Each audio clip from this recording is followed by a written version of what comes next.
My son laughed when I mentioned my savings.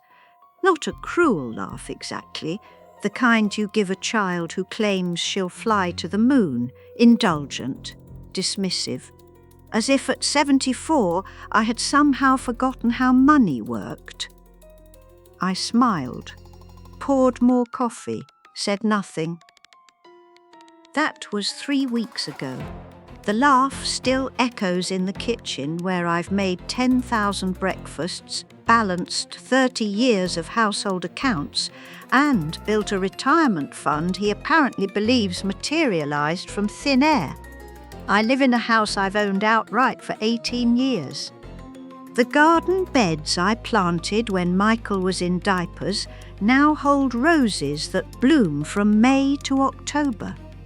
The mailbox at the end of the driveway still bears my name, Eleanor Ashford, in letters I painted myself when my hands were steadier and my patience for being managed was considerably higher.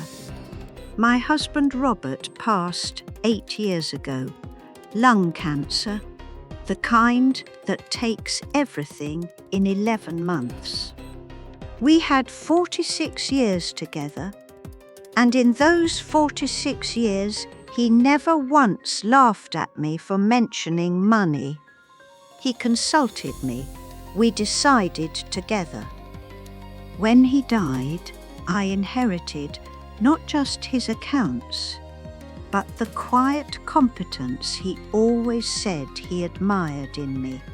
Michael seems to have forgotten this, or perhaps he never noticed. The call from the bank came on a Tuesday. Margaret Chen, my account manager for 12 years, her voice careful in that way professionals have when delivering unwelcome news. Mrs. Ashford, I wanted to personally inform you that we've received a request to modify the authorised signatories on your investment accounts. A pause. The request came with documentation suggesting you'd given power of attorney to your son, Michael Ashford. I set down my tea. The cup made a sound against the saucer. Bone china, my grandmother's pattern, survivor of 6 decades and 2 moves. I gave no such authorization. I suspected as much. Margaret's voice warmed slightly. The documentation appeared irregular. I've placed a hold on all pending changes, but I thought you should know. I thanked her, hung up, sat very still for a long time, watching the steam curl from tea I no longer wanted to drink. The house was quiet. Not the comfortable quiet of solitude, but something else. Something that pressed against my ribs like a held breath.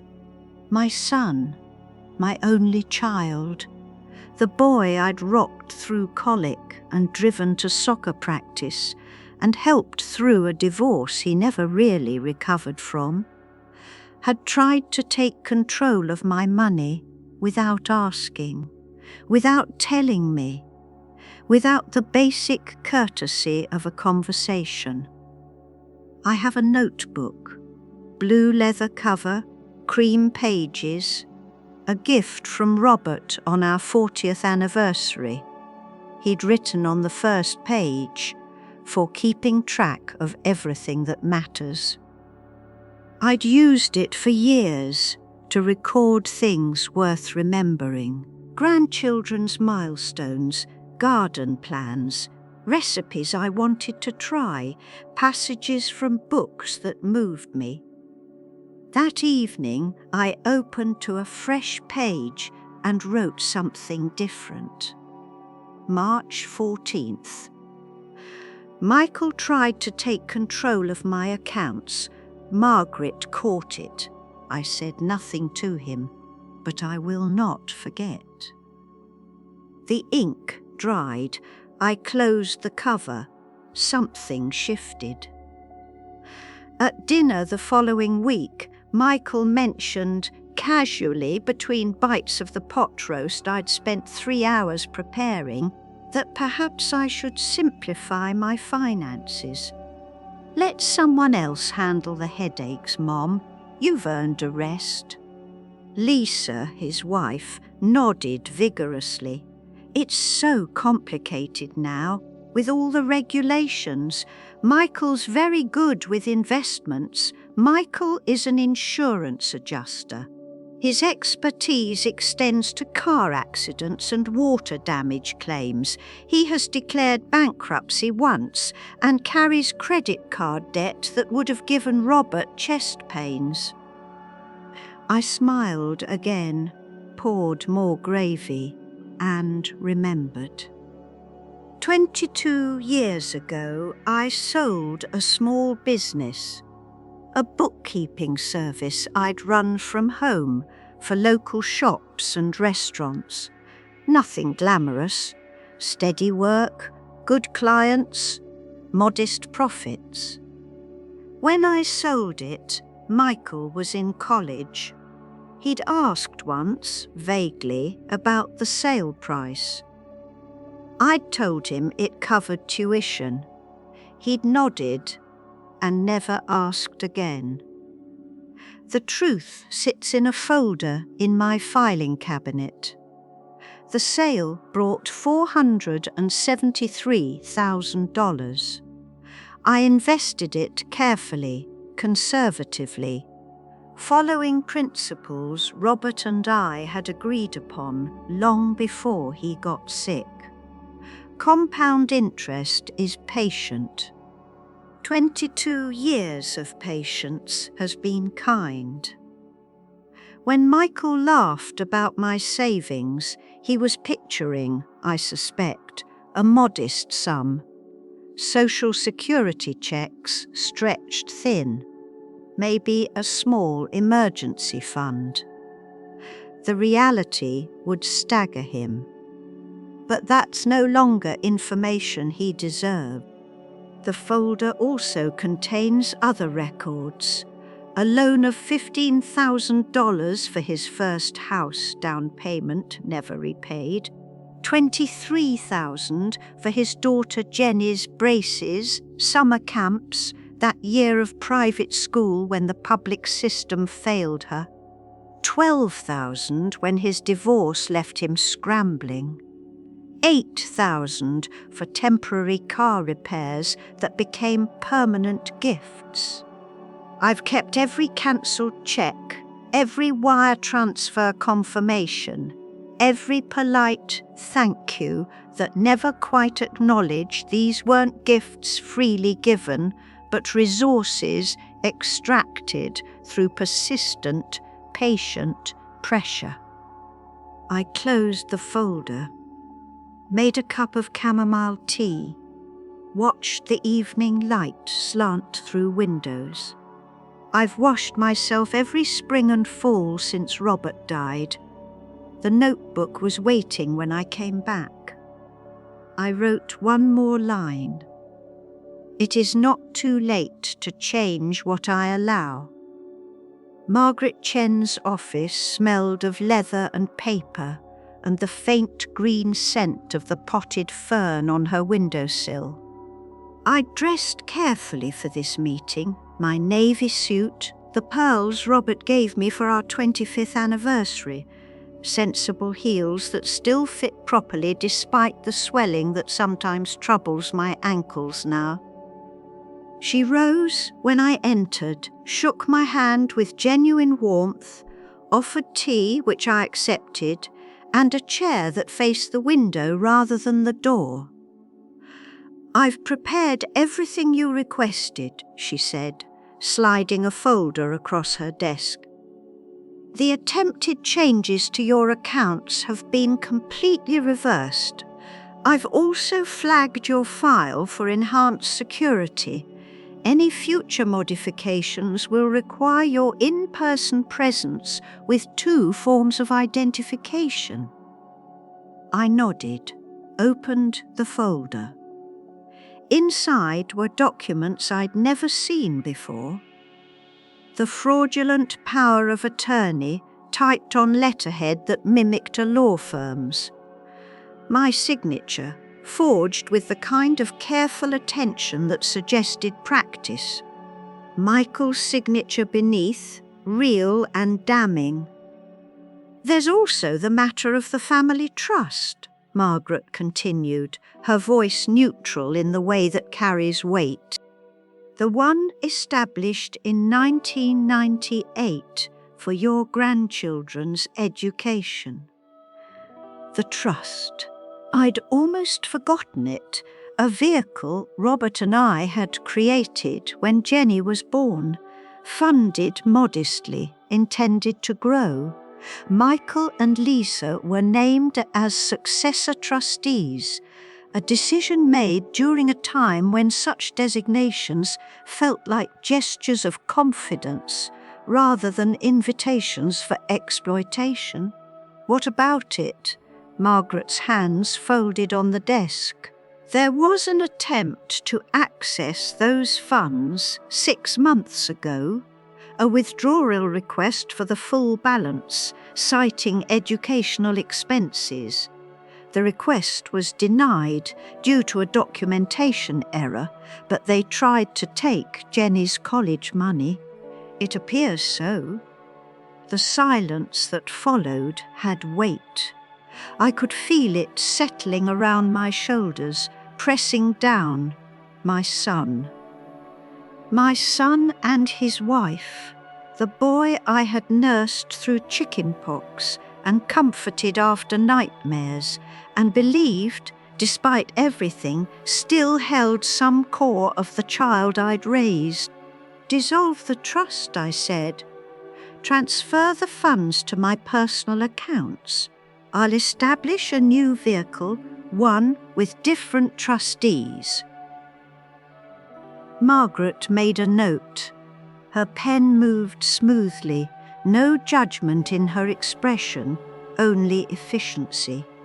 I'll also need to revoke any remaining authorizations Michael or Lisa might have.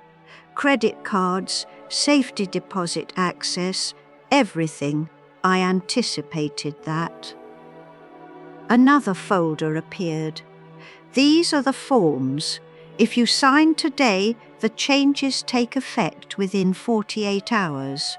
I signed. Each stroke of the pen felt deliberate, final, the kind of action that couldn't be undone with apologies or explanations, the kind that would have consequences. Good. The drive home took 23 minutes. I know because I counted the traffic lights, the familiar turns, the way the afternoon sun caught the river as I crossed the bridge. Small anchors. Evidence that the world continued, unchanged, while I was quietly, methodically dismantling the architecture of trust I'd built over decades. Lisa arrived 3 days later, unannounced, of course, her preferred method, appearing at my door with coffee and muffins, and the brittle smile of someone who wants something. "Eleanor, I was just in the neighbourhood." She held up the paper bag like an offering. "Blueberry, your favourite." "My favourite is lemon poppy seed." She's known this for 19 years and has never once remembered. I let her in. Made actual coffee to replace the bitter chain store brew she'd brought. Set out proper plates, proper napkins. The rituals of hospitality are deep in me, even when the guest has forfeited the right to receive them. Lisa wandered while I worked. She always wanders, picking up objects, examining books, trailing her fingers across surfaces in a way that feels less like curiosity and more like inventory. "This house is so big for just you," she said. "Have you ever thought about something smaller? A nice condo, maybe. Less maintenance. Less space you can't access," she meant. "Fewer rooms where assets might hide." "I like the space," I said. "The garden keeps me busy." She smiled, sipped her coffee, waited. "Actually, I wanted to talk to you about an opportunity." Her voice shifted into the register I'd come to recognize as sales pitch. "Michael's been looking at investment properties. There's this development in Arizona, retirement communities, very lucrative. He thinks with the right initial capital we could—" "No." The word sat between us. Small. Definite. Final. Lisa blinked. Her smile flickered but held. "I don't think you understand the potential returns. Michael's very—" "I understand perfectly." I set down my cup. The china made that sound again, grandmother's pattern meeting grandmother's table. "I also understand that my accounts are no longer accessible to Michael or to you, that the family trust has been dissolved, that any documents bearing my signature that I did not personally sign are evidence of fraud." Lisa's face went still. Not shocked, that would have been easier. This was the stillness of recalculation, of someone realizing the terrain had shifted and the old maps no longer applied. "Eleanor, I don't know what you've been told, but there's clearly been a misunderstanding." "There's no misunderstanding!" I stood. The movement was slower than I would have liked, knees that creak now, a hip that remembers every cold morning. But I stood. "You should go." She left the muffins. I threw them away after she'd driven off, watching the blueberries stain the white plastic liner of the trash can. Such a small thing, such a small, satisfying thing. The house was very quiet after. I'd expected triumph, perhaps, or at least relief.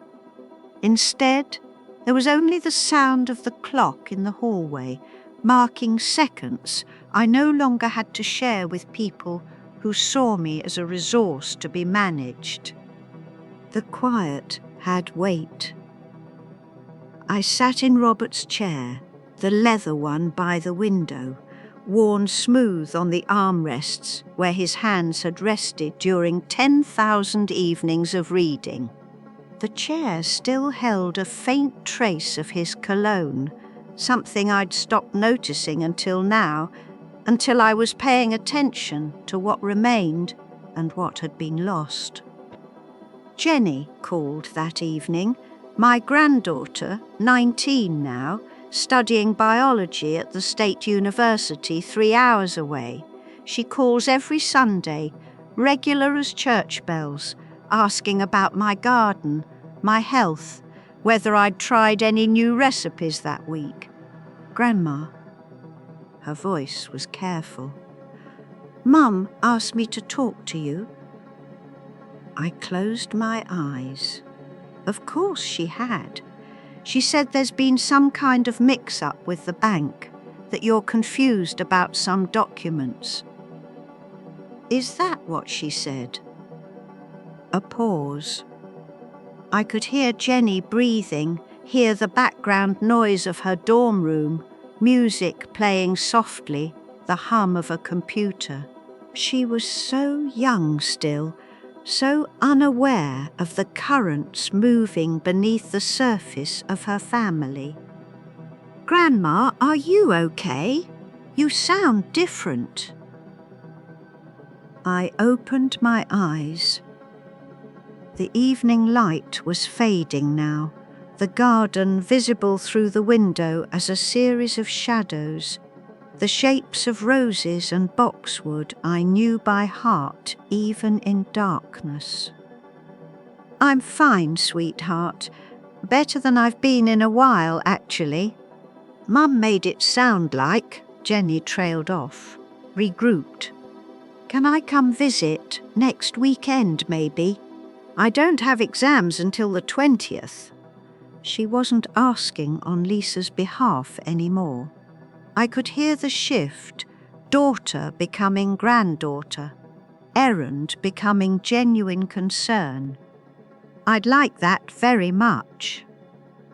Jenny arrived on Saturday morning, driving the used Honda I'd helped her buy 3 years ago. She'd grown taller somehow, or maybe it was the way she carried herself, more settled, more certain. College was teaching her things beyond biology.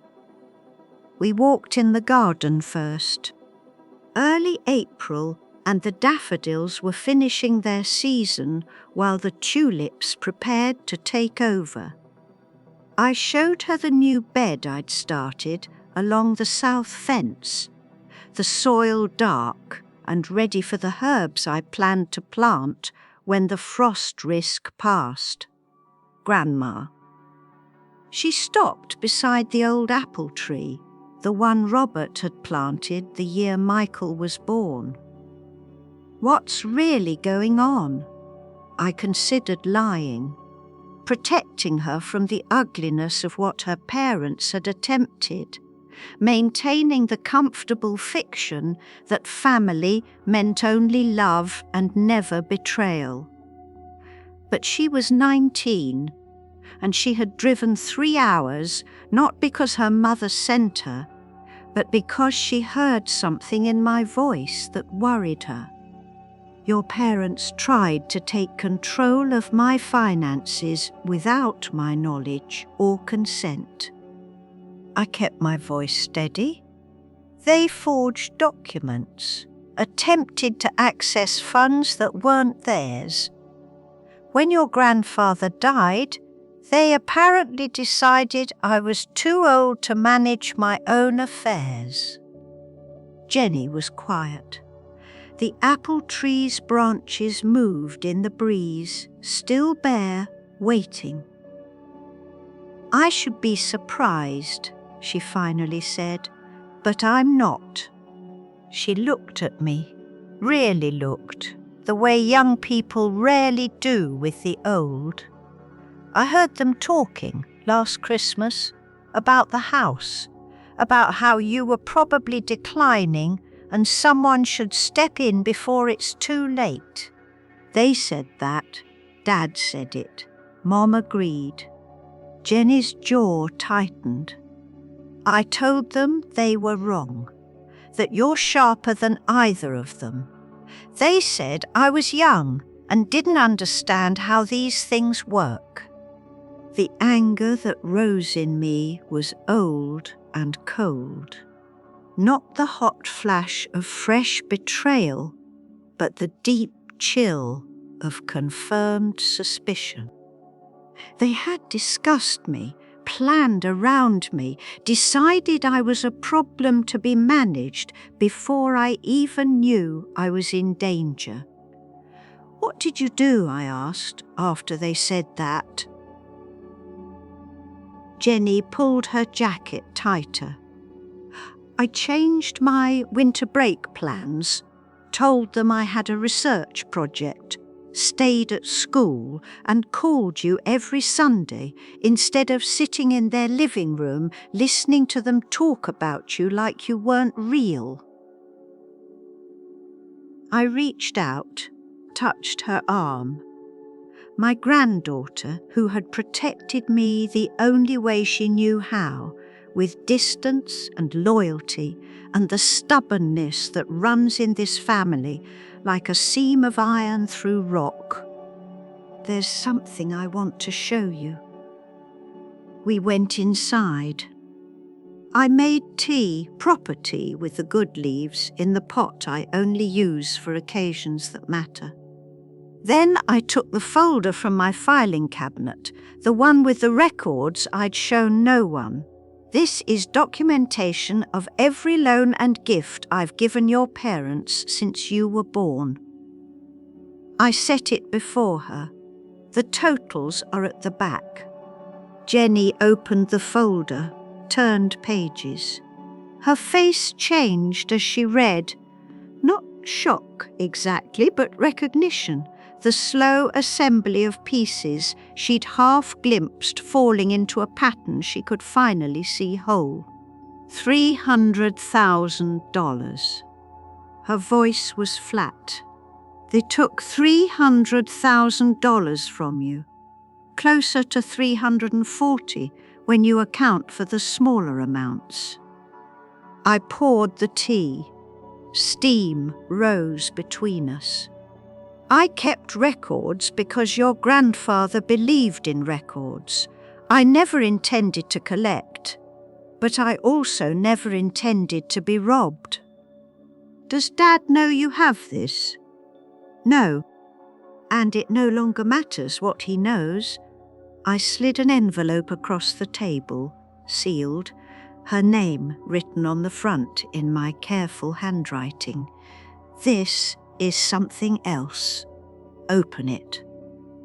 Inside was a single sheet of paper. The letterhead belonged to a trust and estate attorney I'd consulted the previous week. The document established an educational trust in Jenny's name, funded with $200,000, accessible when she turned 21 or began graduate school, whichever came first. Myself as sole trustee. No secondary access, no exceptions. Jenny read it twice, 3 times. The paper trembled slightly in her hands. Grandma, I can't. This is too much. It's exactly the right amount. I covered her hand with mine. The original family trust was meant for your education. Your parents tried to take it for themselves. This corrects that error. She looked up. Her eyes were bright, and I saw in them something I recognized, the particular gratitude of someone who has been seen, acknowledged, valued.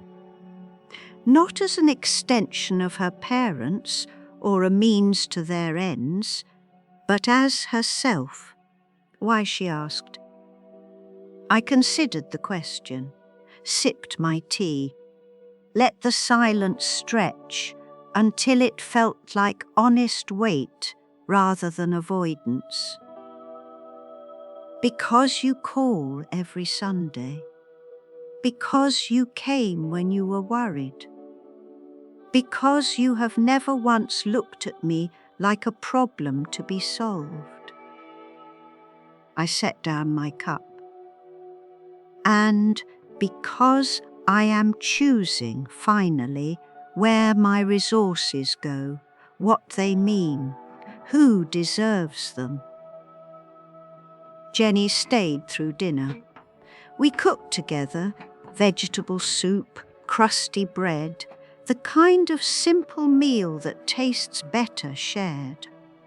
She helped me wash the dishes afterward, drying each piece with the careful attention of someone who understands that the ordinary gestures are sometimes the most important. After she left, the house was quiet again, but the quality of the silence had shifted. It pressed less heavily, left more room for breath. Michael called that night, 9:30, the hour he reserves for conversations he expects to win. Mum. His voice was tight. Lisa told me about your visit. She's very upset. I imagine she is. What exactly do you think you're doing?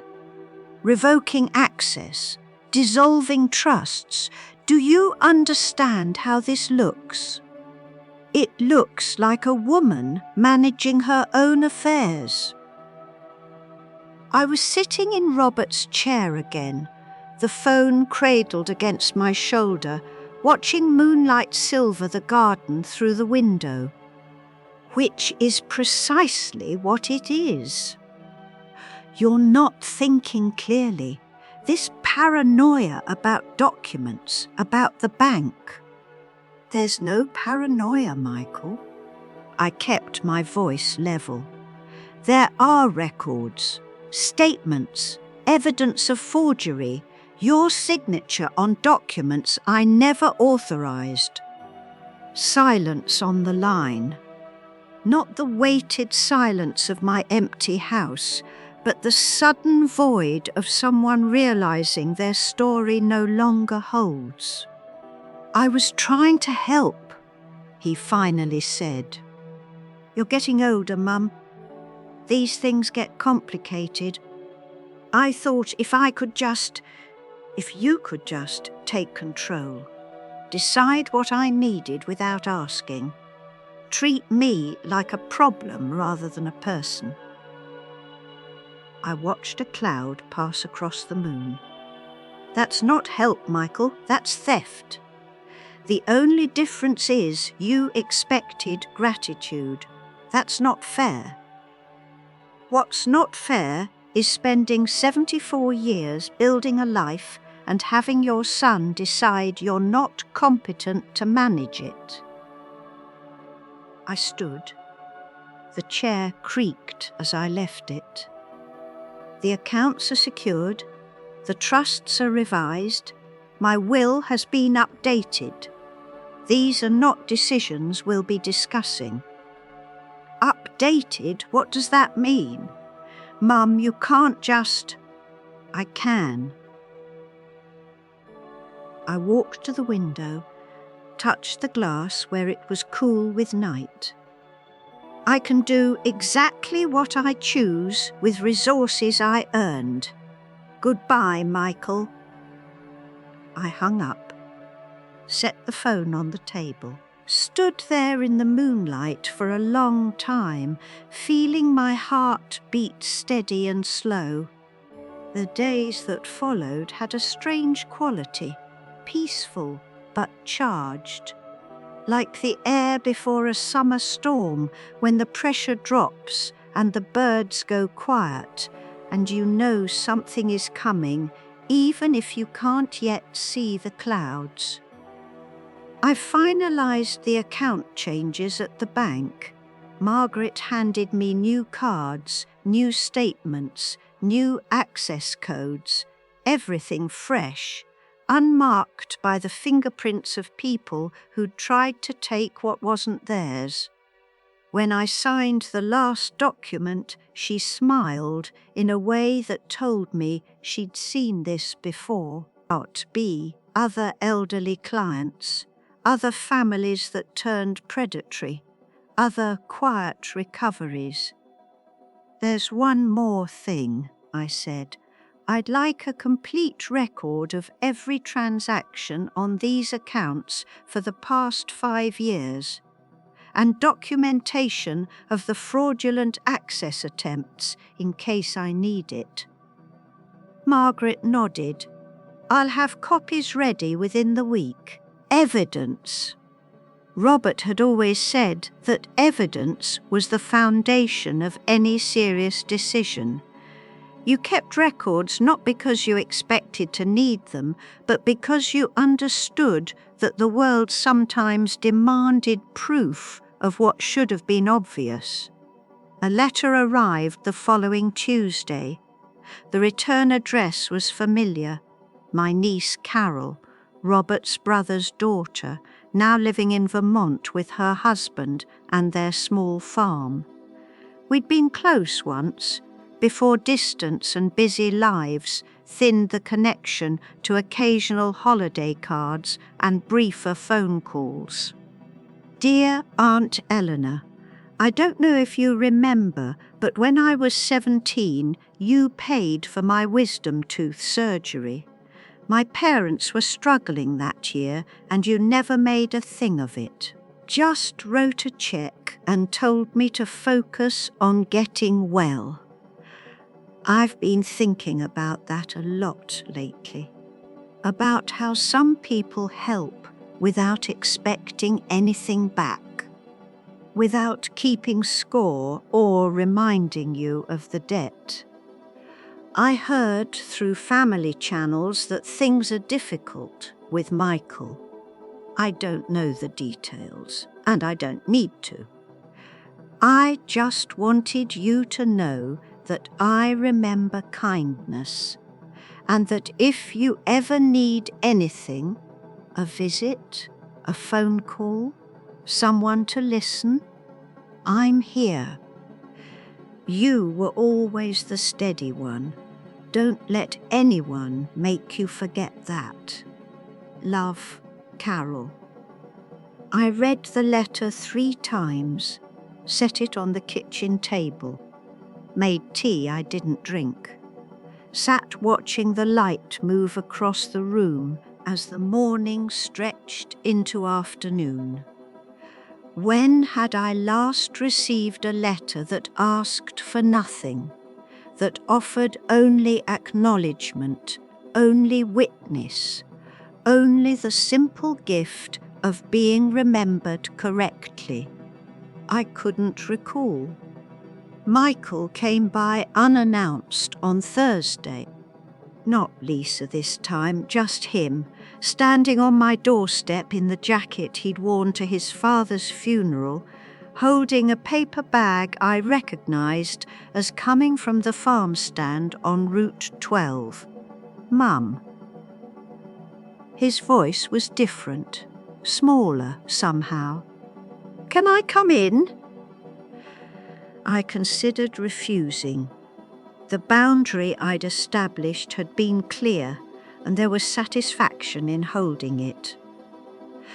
But he was still my son, the boy who'd once collected fireflies in mason jars and cried when they died by morning, the teenager who'd written me a poem for Mother's Day that rhymed heart with tart and meant every awkward word.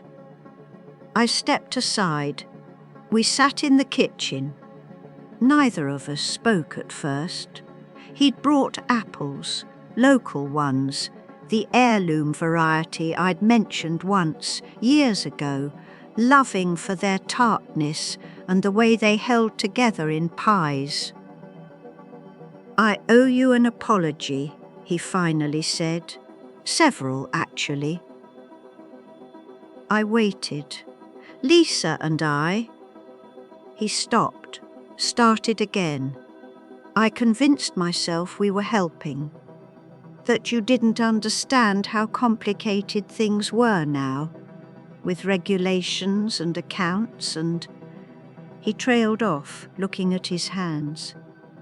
But that was a story I told myself. The truth is, I saw an opportunity, and I took it. And I told myself it was for your own good, because that made it easier to do. The silence between us had weight. I let it stretch, let him feel it. "Why?" I asked. "I don't know." His voice cracked slightly. "Money, I guess, fear. Lisa's always worried about the future, and I'm not good at saying no to her, and somewhere along the way I stopped seeing you as... you. You became just... Mom. The house. The accounts. Something to manage." I looked at my son. Really looked. Past the grey in his hair and the lines around his eyes, past the man he'd become back to the child he'd been. He was still there, buried somewhere, uncertain, wanting to be seen. "You forged my signature." "Yes." "You tried to take money from Jenny's trust." He closed his eyes. "Yes." And you laughed at me at dinner when I mentioned my savings, I know." His voice was barely audible. "I'm sorry. Sorry." Such a small word for such a large wound. I'd spent decades building a life, and he'd tried to dismantle it with paperwork and condescension. An apology wouldn't undo that, wouldn't restore the trust he'd shattered, or repair the image of the son I'd believed I raised. But I am not a person who expects perfection. Not from gardens, not from marriages, not from children. "I don't forgive you," I said carefully. "Not yet. Maybe not ever. What you did was betrayal. It was calculated and it was cruel, and it treated me like a thing to be managed instead of a person to be respected." He nodded, didn't argue. "But you came. You brought apples. And you said the words without making excuses." I reached for the paper bag. "That's a beginning. A very small beginning. It doesn't change what I've done. The accounts, the trusts, my will, those stand. But it means we can sit in the same room without pretending." I took an apple from the bag. Retrieving a paring knife from the drawer, I began to peel. Michael watched. After a moment, wordlessly, he took another apple, found a second knife, began to work beside me. We peeled in silence. The curls of red skin fell onto the cutting board, accumulating in a pile that grew slowly, evidence of something being done together for the first time in years. Lisa called that evening after he'd gone. Her voice was sharp with the particular fury of someone who'd expected Michael to fix things and discovered instead that he'd accepted them. "You can't seriously expect us to just accept this," she said. "After everything we've done for you, what exactly have you done for me, Lisa?" I was standing by the window, watching the last light fade from the garden. The moon was rising again, pale and patient. "Name one thing, one concrete action that wasn't about what you could get from me." Silence on the line, the kind of silence that answers more honestly than words. I thought so. I touched the cool glass. "The accounts are secured. The trust for Jenny is established. My will names the beneficiaries I've chosen. These are not things we'll negotiate. Goodbye, Lisa." I hung up, turned off the phone.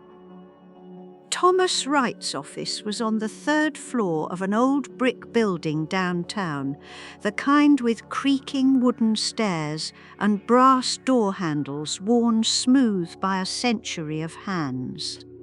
I'd chosen him deliberately, not the flashy firm Lisa had once recommended, but a man Robert had trusted with our first will 40 years ago, before we had much to leave anyone. He rose when I entered, older now, as we all are, but his handshake was still firm, and his eyes still held the careful attention I remembered. "Eleanor." He gestured to the chair across from his desk. "Thank you for coming in.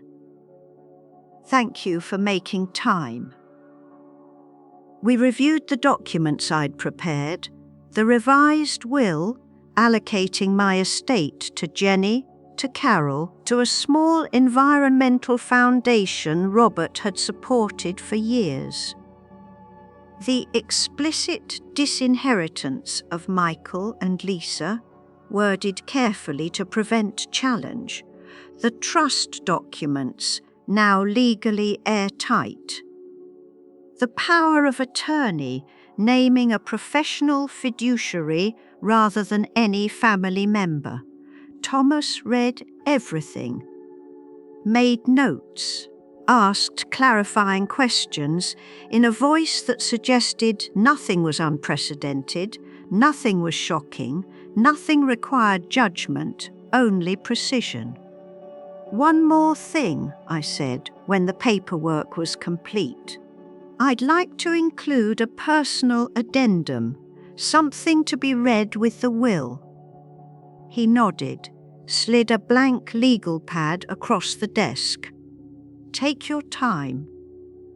I wrote slowly, choosing each word. "To whoever reads this, I, Eleanor Rose Ashford, have made these decisions with full awareness of their consequences. I have lived 74 years. I have raised a child, buried a husband, built a home, and earned every resource I now distribute. I am not confused. I am not declining. I am not being manipulated. I am simply, finally, choosing.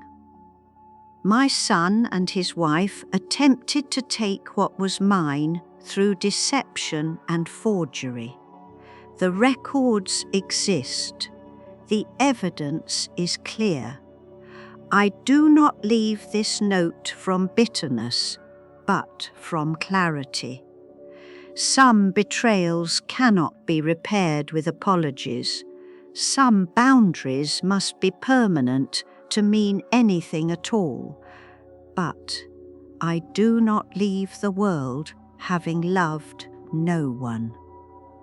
Jenny, my granddaughter, has shown me that family is not only blood.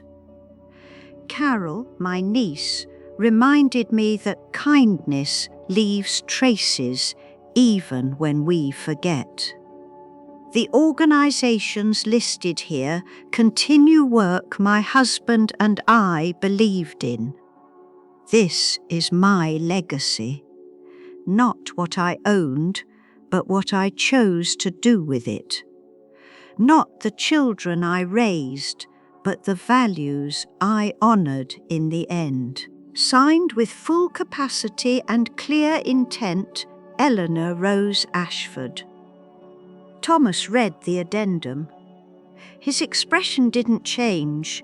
Professionalism trained into the bones after decades of practice. But when he looked up, there was something in his eyes that might have been respect. "I'll attach this to the will," he said. "It will be read as you've instructed." I walked home slowly.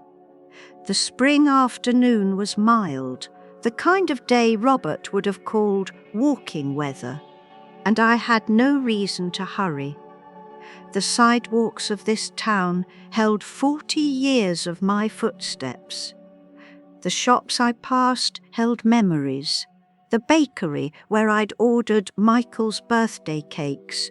The hardware store where Robert and I had bought supplies for countless repairs.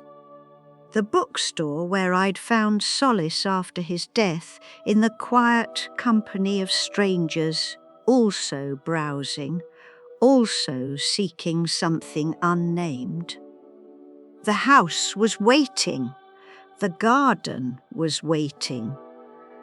The silence that had once pressed so heavily now felt like space I had earned. I made tea, sat in Robert's chair, looked out at the roses that would bloom in another month, patient and certain. There was a box in the back of my closet I hadn't opened since the months after Robert died. Not because I couldn't bear it, but because I hadn't been ready, hadn't known what I was looking for. I opened it now. Inside, letters, cards, small tokens of a life shared. Robert's handwriting on envelopes postmarked from business trips decades past. My handwriting on cards I'd given him, carefully saved. The small things that accumulate between two people who pay attention.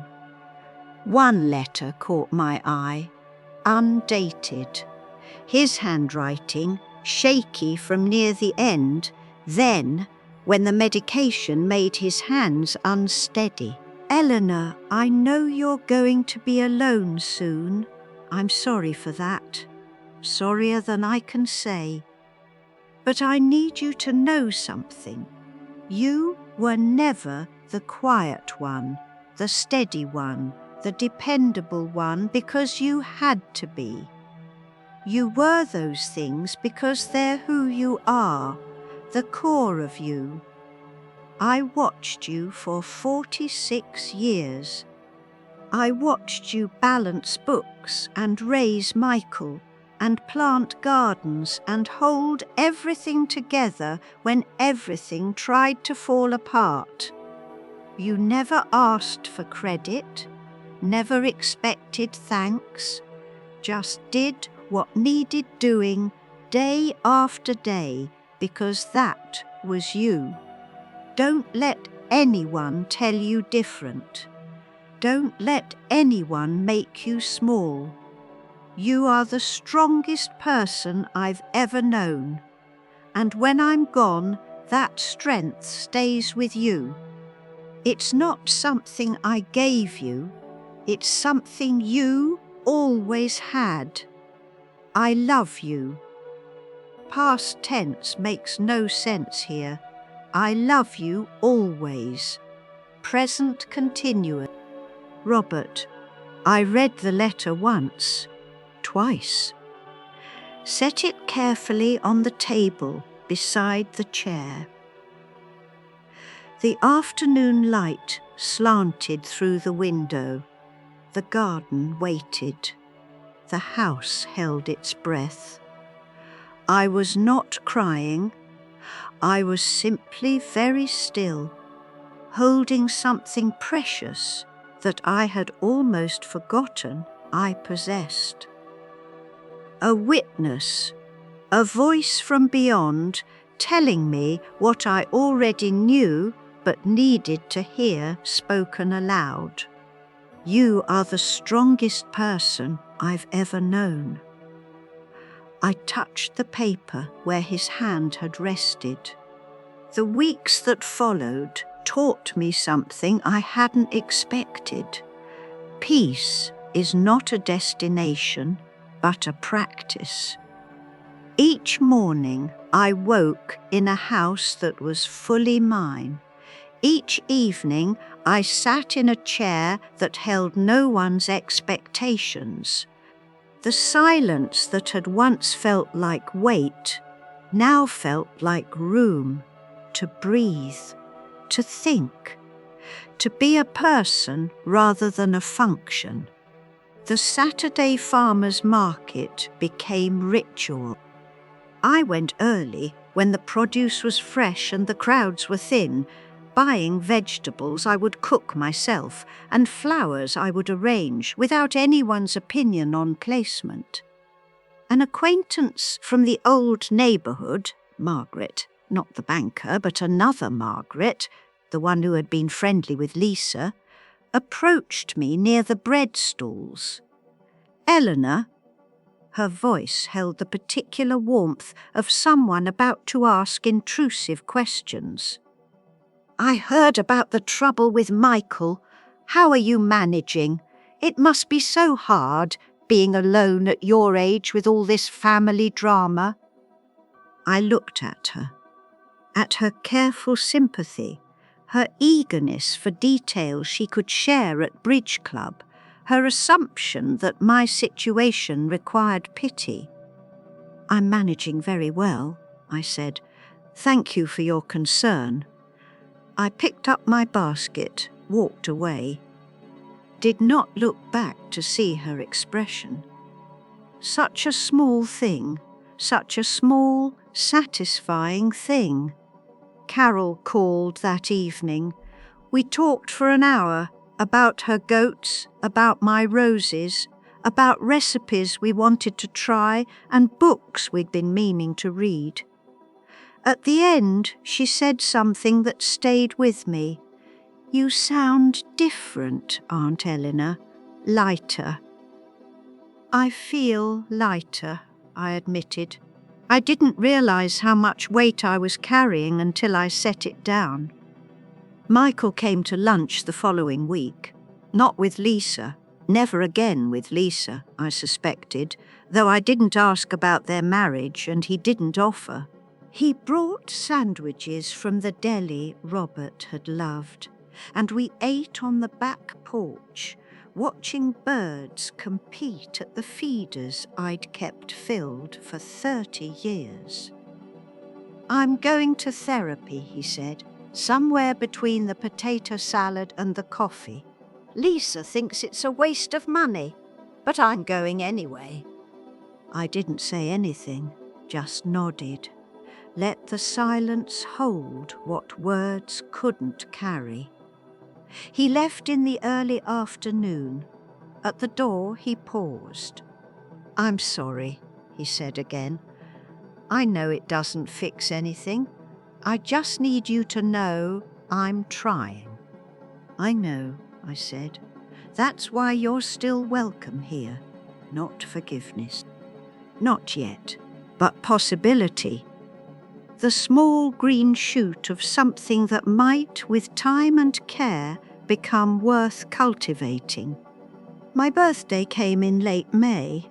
The garden exploding with colour, the air warm enough to sit outside without a jacket.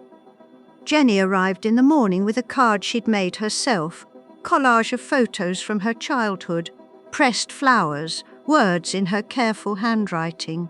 "Thank you for seeing me." Michael came in the afternoon, separately as we'd agreed.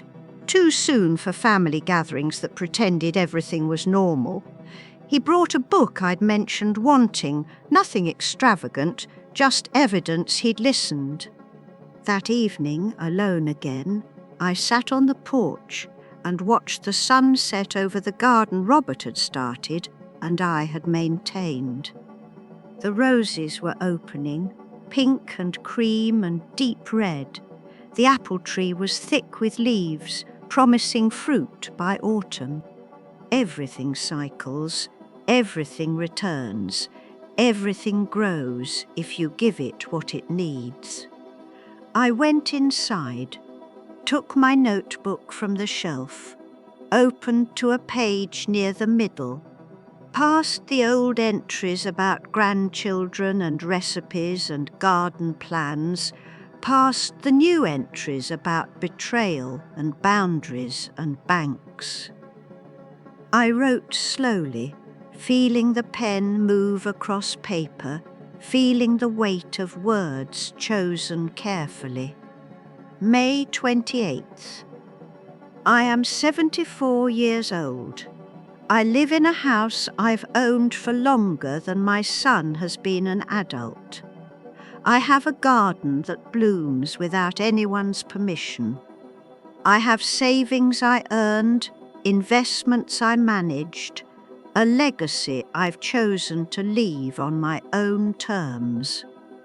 I was invisible for a long time, a function, a resource, the person who cooked and cleaned and wrote checks and asked for nothing because asking seemed like too much trouble. But that was a choice I made. And this quiet, this peace, this room to breathe is also a choice. My choice, the only one that matters now. If you're reading this and you recognize yourself, the one who always says yes, who never asks, who disappears behind the role they've been assigned, know that it's not too late.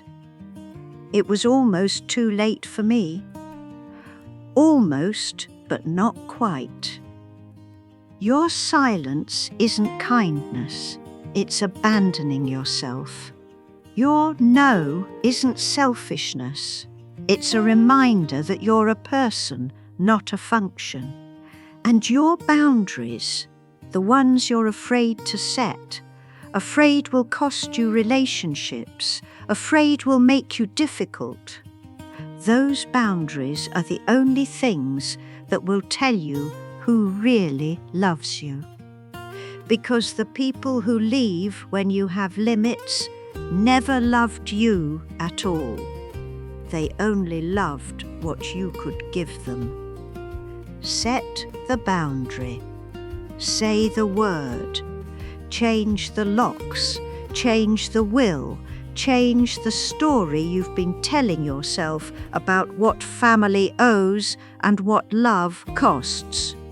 You have earned the right to choose who you are. I finally remember that now. Eleanor Rose Ashford. I closed the notebook, set it on the table beside Robert's letter. The evening light was fading, the garden settling into the soft blue of approaching night. The house was quiet, but it was my quiet now. A silence I had chosen, filled with the particular peace of someone who has finally stopped waiting for permission to exist. The roses would bloom all summer. The apple tree would bear fruit, and I would be here to see it, making my own tea, reading my own books, living in a house that belonged to no one else's plans. This is what reclamation looks like. Not revenge, not anger, not the loud satisfaction of telling people off. Just this. A woman in her garden, alone because she chose it, at peace because she earned it, ready for whatever comes next, because she finally remembers she's worth the trouble of deciding.